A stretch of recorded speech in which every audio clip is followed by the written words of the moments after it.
नमस्कार, मैं हूं पंकज झा और आप मेरे साथ देख रहे हैं अंदर की बात। अंदर की बात में आज बात बहुत बड़ी है। ये कयास लगाया जा रहा था और इस बात की संभावना जताई जा रही थी कि आखिरकार बहन जी अपना राजनीतिक उत्तराधिकारी किसे बनाएंगी, यानी बीएसपी का अगला मुखिया कौन हो सकता है।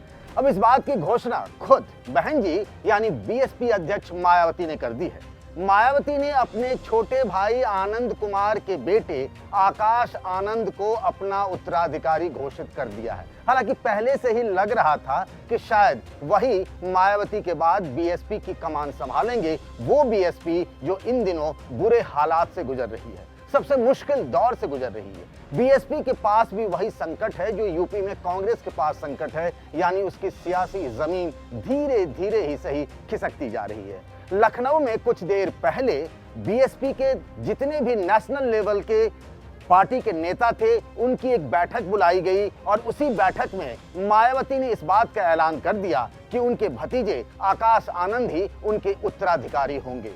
आकाश आनंद को सबसे पहले अगर सार्वजनिक तौर पर देखा गया, जो मैंने खुद देखा, वो बात और वो तारीख है 15 जनवरी 2017 की, जब यूपी में विधानसभा के चुनाव चल रहे थे। मायावती उस दिन अपना जन्मदिन मनाती हैं, उनके पार्टी के लोग उन्हें हैप्पी बर्थडे कहते हैं और उसी दिन पहली बार आकाश आनंद को देखा गया था। उससे पहले आकाश आनंद विदेश में यानी प्लेमाउथ यूनिवर्सिटी इंग्लैंड से एमबीए की पढ़ाई करके लौटे थे। जब आकाश आनंद को मायावती के बर्थडे पर देखा गया, तभी लोगों के दिमाग में ये बात घूमने लगी कि क्या आकाश आनंद ही वो व्यक्ति हैं जिसको मायावती अपनी राजनीतिक उत्तराधिकारी की कमान सौंप सकती है। मैंने वो दिन भी देखा है और मायावती को ये भी कहते हुए सुना है लखनऊ के रमाबाई मैदान में, जब मायावती ने ये बात कही थी कि उनके परिवार का कोई भी सदस्य उनकी पार्टी का वारिस या उत्तराधिकारी नहीं होगा। तो आखिरकार मायावती ने ये यू टर्न क्यों लिया?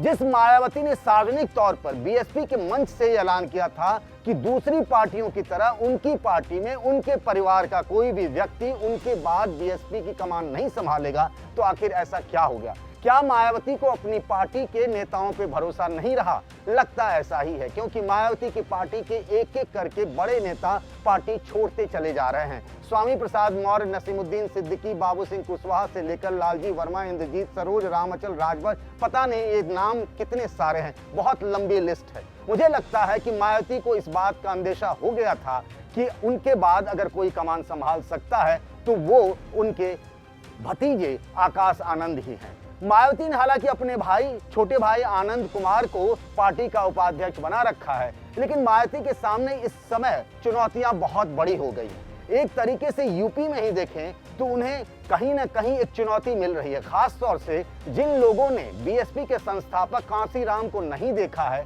जो एक बुजुर्ग लोग हैं, जो नए वोटर हैं, उन लोगों ने कांसीराम को नहीं देखा है। वो धीरे धीरे भीम आर्मी यानी आजाद समाज पार्टी के जो अध्यक्ष हैं चंद्रशेखर आजाद की तरफ उनका मन बढ़ रहा है। उनको लगता है चंद्रशेखर आजाद में वो पोटेंशियल है जो वो दलितों की बात को आगे रख सकते हैं। मायावती के सामने ये चुनौती खड़ी हो रही थी। पश्चिमी यूपी में खास तौर से चंद्रशेखर आजाद मजबूत होते जा रहे हैं, इसीलिए मायावती ने, मुझे लगता है कि आकाश आनंद जो 28 साल के हैं, एक युवा को एक तरीके से पार्टी में अपने बाद आगे बढ़ाने की उन्होंने एक तरीके से मन बना लिया है और इसीलिए आकाश आनंद को उन्होंने पार्टी की कमान लगभग सौंप दी है। जबकि पार्टी में बहुत सारे बड़े बड़े चेहरे हैं, पार्टी के पास 9 सांसद हैं, अब दानिश अली को सस्पेंड कर दिया तो 8 सांसद बचे रह गए हैं।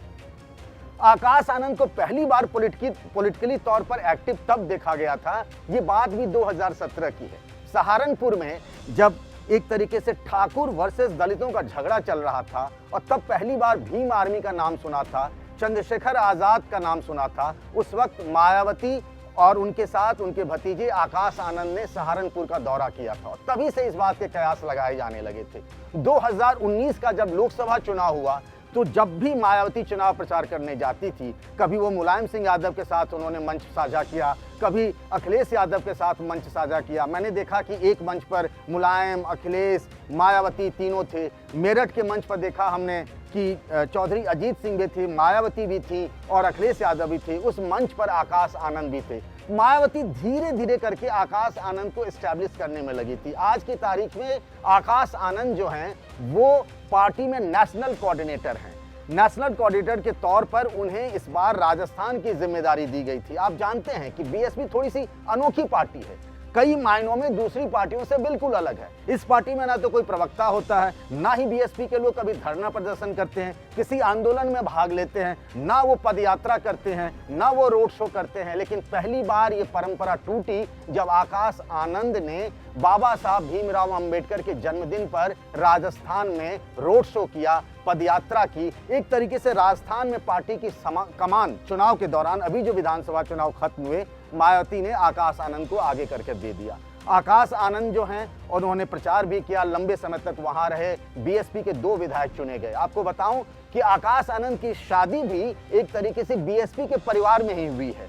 उनकी शादी बीएसपी के राज्यसभा सांसद रहे अशोक सिद्धार्थ, जो कि कांसीराम के जमाने से बीएसपी में हैं, उनकी बेटी से आकाश आनंद की शादी हुई। उसके पीछे मायावती का यह तर्क था कि एक मैसेज जाएगा, पॉलिटिकल मैसेज जाएगा कि किस तरीके से उनकी शादी किसी बड़े कारोबारी घराने या किसी और के यहाँ नहीं, बल्कि बीएसपी के एक समर्पित कार्यकर्ता की बेटी के साथ हुआ है। एक राजनीतिक मैसेज देने के लिए मायावती ने बड़ा फैसला किया था और आकाश आनंद को उनकी जो शादी है बीएसपी के परिवार में, बीएसपी के नेता की एक बेटी से करवाया था।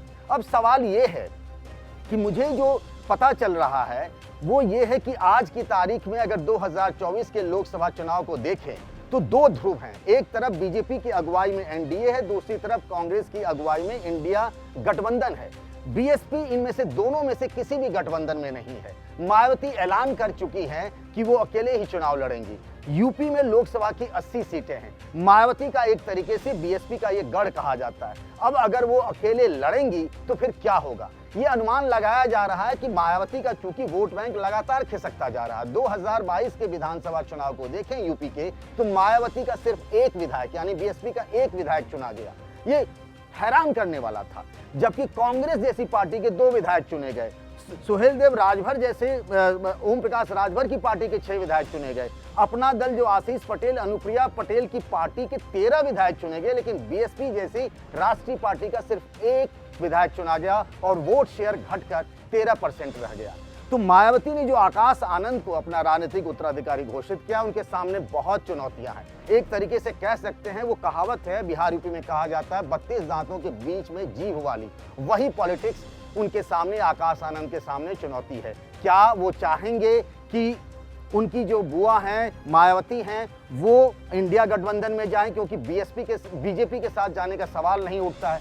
दूसरी बात, क्या आकाश आनंद खुद भी लोकसभा का चुनाव लड़ेंगे? क्या पश्चिमी यूपी से किसी सीट से वो चुनाव लड़ सकते हैं? दूसरी बात, चंद्रशेखर आजाद जो उभर रहे हैं, आकाश आनंद उस खतरे को कैसे टैकल करते हैं? तो आकाश आनंद के लिए एक तरीके से कांटों का ताज है मायावती ने जो उन्हें राजनीतिक उत्तराधिकारी घोषित किया है।